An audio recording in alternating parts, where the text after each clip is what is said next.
You do not try to impress anymore. That time has passed. The old version of you that once looked outward for approval has been buried, not with shame but with reverence, for it brought you here. Now your arrival into a room is not marked by volume, flamboyance, or any outward effort. It is marked by something far more powerful: stillness, presence, the subtle vibration of someone who has returned to his center. And the shift is unmistakable. When you step in, eyes don't immediately dart toward you, yet something unspoken happens. Shoulders relax, conversations slow, something within others pauses to feel. You no longer speak to gain validation, you speak when words have weight. And that restraint, that calm, unnerves and attracts at once. Because it suggests one thing: you know who you are. And chosen one, there is nothing more disorienting in a world of noise than a man who walks in silence but radiates power. The air thickens around you, not because of arrogance, but because of the subtle gravity of self-mastery. And the women in the room, they feel it before they realize it. It's in the way your eyes don't search for approval. It's in the way you sit, not slouched, not puffed up, but poised. It's in the way you hold your own gaze in stillness, unconcerned with being seen and yet seen by all. She doesn't understand why her attention has wandered to you. You haven't looked at her twice. You haven't tried to catch her eye. You haven't smiled to draw her in. But something about you holds her awareness. It's not the way you dress. It's not your physique. It's the feeling of presence, the subtle pulse of aligned sexual energy, that sacred fire that no longer leaks from your pores in hunger, but hums beneath your skin like a lion resting, fully capable, fully aware, but unmoved by anything less than truth. This shift, chosen one, is not something you can manufacture. It is earned through solitude, through facing your shadows, through the long nights of fasting from mediocrity, through the brutal honesty with your own heart. And now that you have become, the world responds, especially the feminine, not because you demand it, but because you don't. She leans toward you internally, not for your words, but for your energy. And in that moment, without saying anything at all, you become the most captivating man in the room. There are many men who wear mystery like a costume. They say little, act brooding, hold back affection in the name of control. But you, chosen one, you carry mystery not because you're withholding, but because you're whole. And wholeness never explains itself. It radiates. You do not need to appear interesting. You are interested in life, in truth, in your own path. You are deeply occupied with your own becoming, and that is what makes you magnetic. Your silence isn't emptiness, it's fullness that doesn't need to be poured out for everyone to sip from. And this is why she feels drawn to you. Not in the usual way. Not in the way of surface flirtation or games, but in the way that her soul stirs around you. Something is different here. Something about you feels like a door she wasn't expecting. A chapter she didn't realize she needed to read. Because you are no longer playing the roles. You are being, and being is rare. Being is unrepentant. Being is dangerous to illusions. It exposes the artificial. And you, in your stillness, become a reflection of what is true. She tries to place the feeling. Is it your eyes, your voice, your posture? But it isn't one thing. It's the entire field around you. A man who no longer chases. A man who no longer performs. A man who feels deeply but does not need to speak often to be known. This mystery isn't born from scarcity, it's born from presence. From a sexual energy that is no longer leaking into the atmosphere in search of approval, but held in a sacred vessel. Your body, your breath, your chest, your gaze. She senses it, but can't name it. And that unknown becomes her obsession. You are not confusing her on purpose. You are simply not playing by the rules she was taught. You do not flatter her to earn favor. You do not withhold to gain power. You simply exist. And your existence alone invites her to ask different questions. What is this calm? What is this command? What is this energy that makes her heartbeat accelerate without you even touching her? It is the mystery of alignment. The quiet power of a man who has reclaimed his energy and now wears it as a second skin, not to conquer, but to live. And in living, chosen one, you've become the question mark her spirit can't help but lean toward.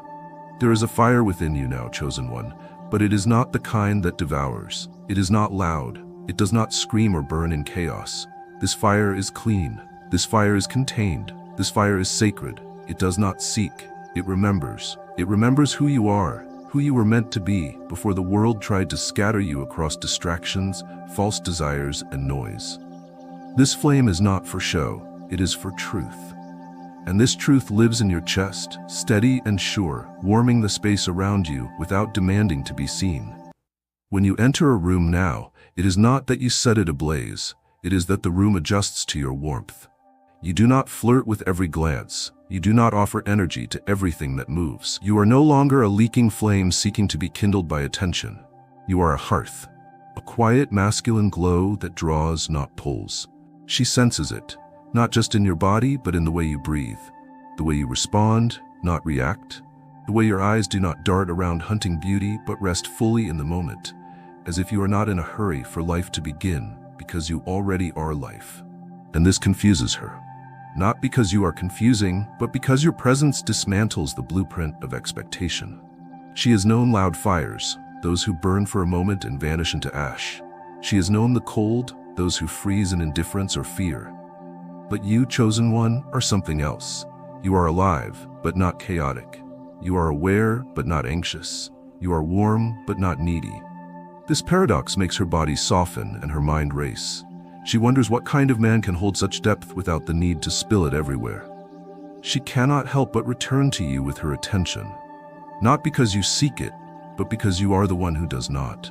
And that non-seeking, that quiet dignity, that fire that simply is, it reaches into her spirit and whispers something ancestral, something true, something she cannot unfeel once she has felt it. It is not that she sees your fire, it is that she feels warmed by it without ever having to ask. And now, without speaking, you have become her curiosity. Not because you are a puzzle, but because you are a presence. She leans toward you without understanding why. And you, chosen one, do not chase. You simply continue to burn clean, silently illuminating everything around you, not to be chosen, but because you already chose yourself. She is not used to this feeling. She is used to performance, to being looked at through lenses of expectation, conquest, or fantasy. She is used to the weight of eyes that see her body before her being. And so when you stand before her, without any of that, without pressure, without agenda, without hunger, she doesn't quite know what to do with the sudden comfort that enters her nervous system. She is disarmed, not because you are soft, but because you are safe. There is a difference, and her body knows it long before her mind can explain it. You don't tell her she is beautiful to manipulate her emotions. You don't tell her nothing to try to seem superior. You simply see her, and in that gaze she feels known. Not invaded, not captured, known. And that kind of knowing, chosen one, creates a softness in her she wasn't expecting. She finds herself speaking slower, breathing easier. Her guard doesn't come down with resistance. It simply melts in the presence of something real. You are not trying to fix her. You are not trying to prove yourself. You are simply being. And in your being, you offer her a kind of space she may not have known she was craving. A space where she doesn't have to become anything because she already is. You have no checklist you're measuring her against. You are not hunting. You are not judging. You are witnessing. And it is in that witnessing that something sacred happens. She begins to feel safe to shine. Your energy invites her out of performance and into presence. She does not need to compete for your gaze. She does not feel pressured to flirt for your favor. She simply feels seen, not as an object, but as a being. And that subtle shift, chosen one, is where everything begins to change. She finds herself opening, slowly, curiously, like a flower toward the sun. Not because you pushed, but because you remained. And in this place, something begins to bloom. Not in her only, but in you as well. Because this comfort you now embody is not weakness, it is strength refined. It is power anchored in self-control. It is the masculine not posturing, but protecting, not demanding, but inviting. And when she leans toward that, she is not following lust. She is returning to the place where her femininity feels safe to dance. You have become the place she didn't know her spirit was searching for. There is a rhythm to you now, chosen one. Not a rhythm taught by culture, not one rehearsed through mimicry or charm. This rhythm is primal, internal. It pulses beneath your breath, guides your steps, tempers your voice. You walk not fast, not slow, but with the cadence of someone who is not looking for his place in the world, because he has already claimed it. You are not adjusting yourself to fit in. The world bends to your pace now, and she notices, not consciously. It is more subtle than sight, more delicate than logic. It is felt in the pauses between your words, in the way your eye contact lingers not to dominate but to remain unshaken. It's in the way you speak, clear, grounded, neither rushed nor hesitant. You are no longer rushing through life with a hunger for outcomes. You are rooted in process, in breath, in presence.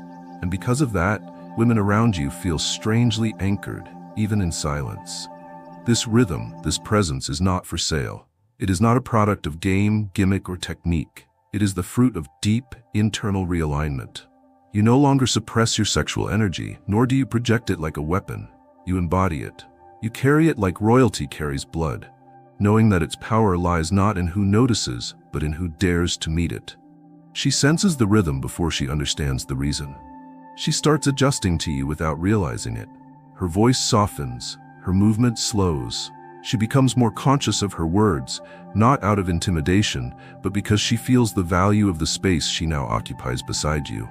You have created a field where truth is preferred over performance. She is not rushing to be clever or seductive. She is present. And in her presence, the feminine awakens, not as a reaction to your gaze, but as a response to your stillness. The world around you quiets. In a society of frenzy, your rhythm is rebellion. A rebellion not of fists, but of peace. You do not need to conquer because you have already mastered yourself. You are no longer seduced by what is loud, shiny, temporary. And so your very being exposes the shallowness of most things. It terrifies the false. It attracts the true. In this quiet rhythm, you and she share something that words cannot name. A current, an atmosphere, a sacred space where nothing is demanded but everything is invited. You become the place where her nervous system feels rest, not from exhaustion, but from relief. And that relief, that exhale, is why she stays. Because in your rhythm, chosen one, she rediscovers her own. Chosen one, there is something extraordinary happening now, not through effort, but through essence. You no longer argue with your past. You no longer reach ahead with desperation. You stand, not on stage, not on a pedestal, but in a place even rarer, your center. And from that center, your aura expands. Slowly, steadily, relentlessly. Not to prove your value, but because your value is no longer questioned, from within. This stability is not loud. It is felt. It hums beneath your every movement. You are the embodiment of masculine calm, not robotic detachment, but emotional clarity. You feel everything, but you are not ruled by it. And when a woman stands in your field, your emotional, energetic, grounded presence, something begins to disarm within her. Not because she chooses to drop her guard, but because her guard, for the first time, feels unnecessary. You do not demand her story, but you hold the space for it. You do not fix her emotion, but you hold steady while she feels it. You do not try to impress her, and yet she is more captivated by you than anyone who ever has. Why? Because you're not reacting to her. You are receiving her. This terrifies her and frees her in the same breath. She has lived in a world of mirrors that only reflect her surface. But you, chosen one, are a still pool. When she looks into your eyes, she sees her depth. She begins to speak things she didn't mean to reveal. She laughs more genuinely. She leans a little too close without realizing. Her voice catches, her breath deepens, her mask slips, not because she is performing, but because you are not. And the most beautiful part, you do not take advantage, you do not pounce, you do not manipulate the moment, you honor it. And that honoring, that reverence, creates a feeling she cannot explain to her friends, because she's not used to this. She's used to men who chase the body while ignoring the soul. But you see the whole. And it startles her how deeply she wants to be seen, truly seen, not through fantasy, but through presence. You are not a game to win, you are a frequency to feel. And in that frequency, chosen one, she finds a freedom she didn't know she was missing, a softness she forgot was hers, a silence that does not judge, but listens. And it is in this space, this sacred space, between your masculine depth and her feminine surrender, that she forgets her guard even existed. Not because you asked her to drop it, but because you never needed her to lift it in the first place. You never meant to become a man she aches for, chosen one. You were never seeking that kind of attention. But something happened when you withdrew from the games, when you stopped trying to attract and instead became attraction itself. You stopped reaching. You stopped proving. You stopped asking, what do they want from me? And in that void, something ancient stirred. You began listening to your breath again. You began honoring your word again. You began feeling the weight of your own presence again. And now, without asking for it, she aches for you. Not because you play hard to get, but because you are not available to anything untrue. She sits with her friends and tries to explain it, but she can't. She says you're calm, but it's more than that. She says you're composed, but it's not performance. She says you're powerful, but it's not brute strength. What she cannot say is that you feel like home to something in her spirit, something rare, something utterly unfabricated. It's not about your job, your muscles, your voice, your smile. It's about the feeling she gets when you walk in the room and her entire nervous system feels you before her mind recognizes you. This ache is not just sexual, it is soul deep, and that terrifies her, because you are not grasping for her. You are not orbiting her. You are not placing her on a pedestal. You are not seducing. You are becoming. And your becoming is magnetic. Your becoming is undeniable. Your becoming is the quiet thunder in a world screaming for attention. She wants to touch you, but more than that, she wants to understand you. She wants to know where this calm comes from, why you never chase, why you never flinch, why you can stand in the fire of her gaze and never burn. And that, chosen one, makes you unforgettable. Because while the world taught her that desire is captured through games and showmanship, you've reminded her, without ever saying a word, that desire is drawn to what is real. And you now are real in a way that cannot be faked. So she aches. Not for possession, not for validation, but for the warmth of your energy again. Because in your presence, something inside her remembers who she is too. It does not happen in a grand moment. It happens quietly. She is sitting somewhere ordinary, coffee in hand, a conversation half listened to, and suddenly her mind returns to you. But this time, it's not a surface-level memory. It's not about what you said or how you looked. It's the feeling, the peace, the grounded pull. The way you looked at her as if you didn't need her, but honored her, as if she didn't have to be anyone other than who she truly was. And it hits her. You are not like the others. The realization settles in her chest, not with panic, but with awe. Because the truth is, she has met many men. Men who talked a good game. Men who acted like kings, only to reveal they were still boys craving applause. But you never begged for the stage. You walked in already knowing the weight of your silence. And that changed the way she saw everything. She remembers how you listened, not with politeness, but with full presence. You didn't interrupt. You didn't steer the conversation back to yourself. You didn't nod to fill the space. You simply listened, as though her words were sacred. And in that moment, she felt seen in a way she didn't know she longed for. Not for her beauty, not for her intellect, but for her being. She remembers how your eyes didn't wander, how your posture stayed relaxed, how your voice moved like calm water, low, measured, without grasping. And she realized this wasn't a script. This wasn't a role you learned. This was who you are now. And that truth made her breath catch. Because men like that do not come often. Men like that are not looking to be chosen. They are already walking chosen. Her friends won't understand when she tells them. They'll ask, what did he do? And she won't have a clean answer. Because you didn't do something. You are something. A presence, a current. A grounded, centered, sexually integrated man who doesn't need to flaunt what he holds. And that, to a woman in a world full of noise, is more than rare. It is divine. So she stops, mid-thought, and exhales. And in that breath, she knows. Whatever happens, whatever paths unfold, you were different. Not because you tried to be, but because you became fully yourself. And that kind of man leaves echoes in the soul, not for a night, not for a season, but forever. She's moved on, or at least that's what she tells herself. Time has passed, seasons have changed, new conversations, new faces, new rhythms, but some part of her remains tethered to you, chosen one, not because of a lack in her life, but because of the depth you once revealed. It wasn't about your charm. It wasn't about the chemistry, it was about the gravity, that rare, unmistakable gravity of a man who no longer lives on the surface of his own life. You never needed to impress her. You never tried to overwhelm her. You simply were. A steady flame in a world full of sparks. A soul so anchored in his purpose that even your silence hummed with meaning. And she can't forget that. Not because she's obsessed, but because there's no replacement for it.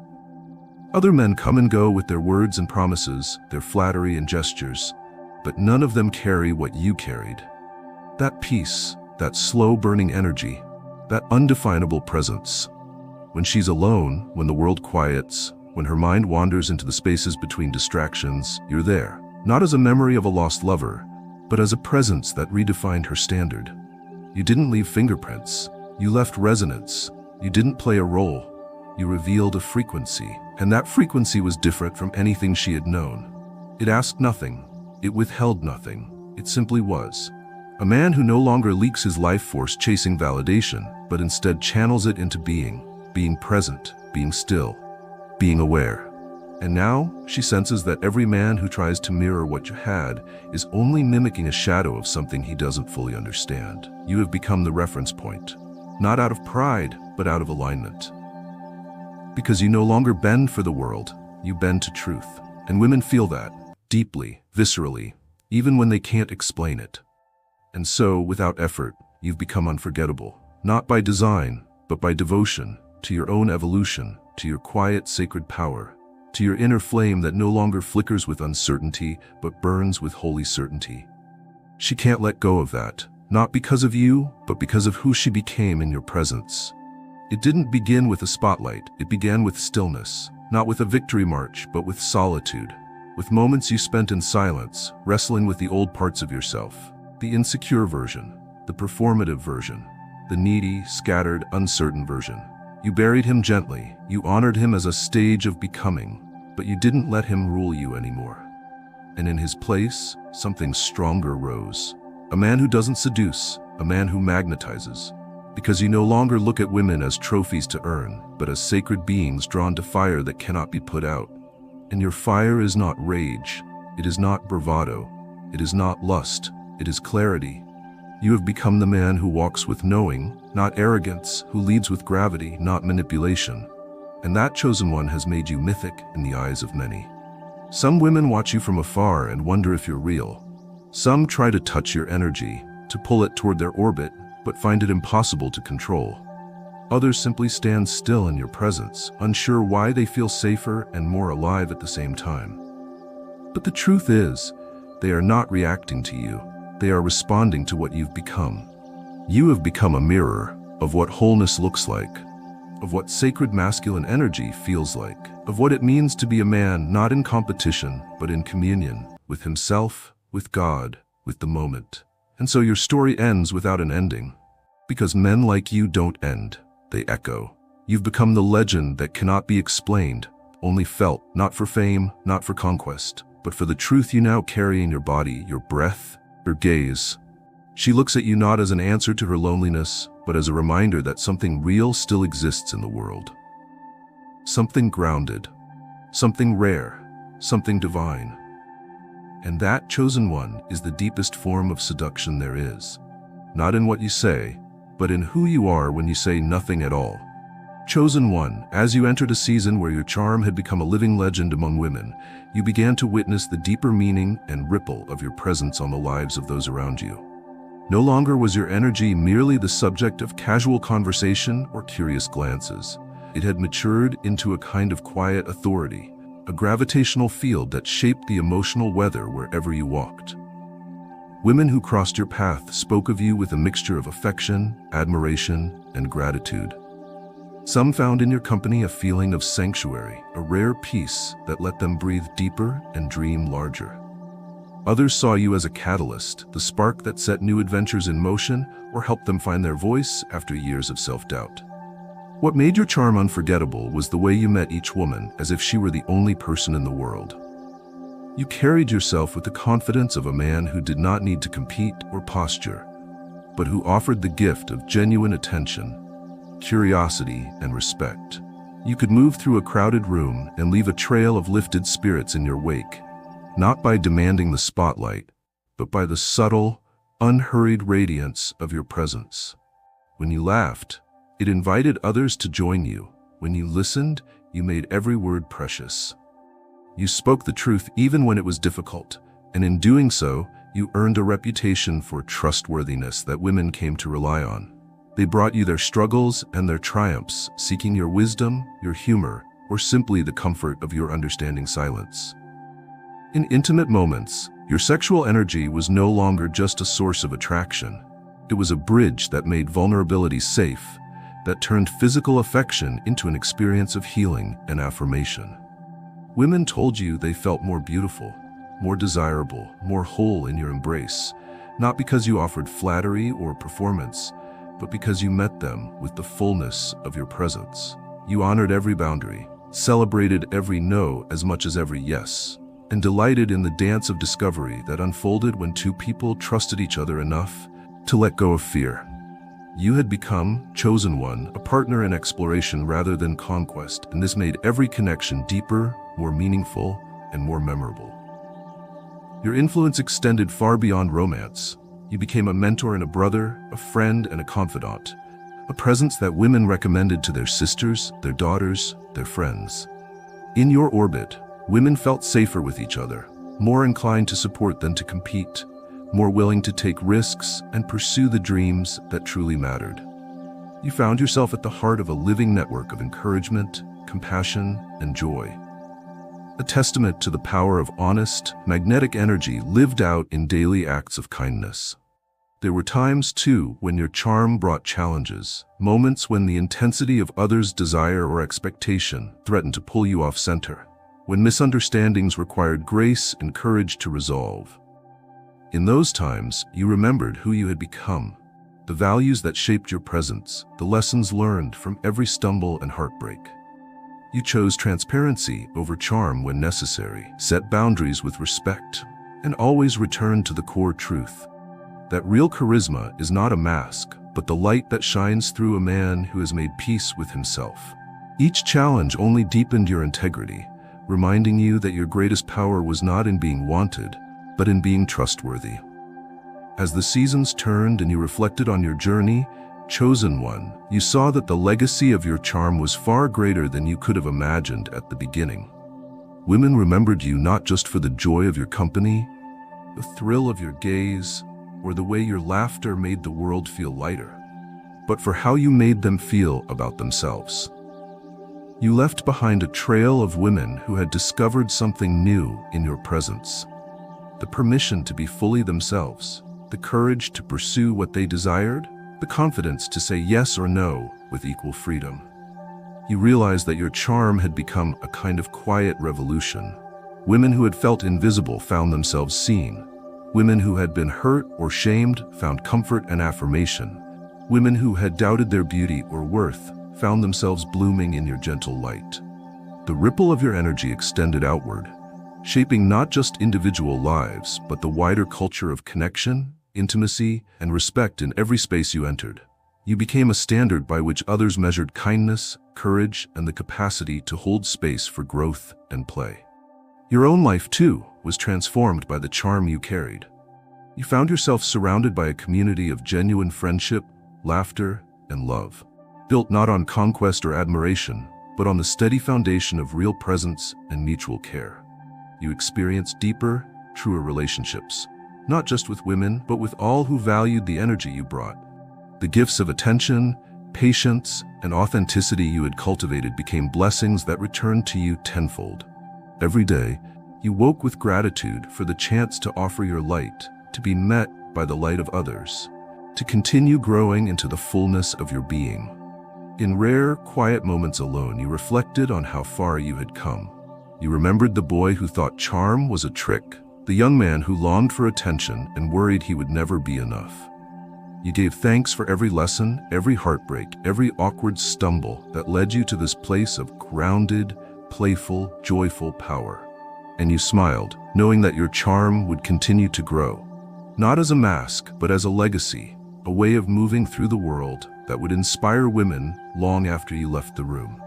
In the quiet of your own heart, you saw that the journey was never about becoming the most charming man for its own sake. It was about discovering how much more beautiful, playful, and meaningful life could be when you let go of performance and surrendered to presence. Your charm was simply the natural expression of your deepest truth. That connection, like energy, multiplies when it is shared without fear, without agenda, without the need to prove anything at all. So you continued, chosen one, walking through the world with your head high and your heart open. You carried your sexual energy not as a weapon or a prize, but as a sacred invitation to joy, to freedom, to love in all its forms. You knew now, beyond all doubt, that your greatest gift was not in being the most charming man in the room, but in being the man who helped everyone else remember how charming, radiant, and worthy they already were. And in this simple, generous magic, you found the life you had always been seeking. One moment, one smile, one honest connection at a time.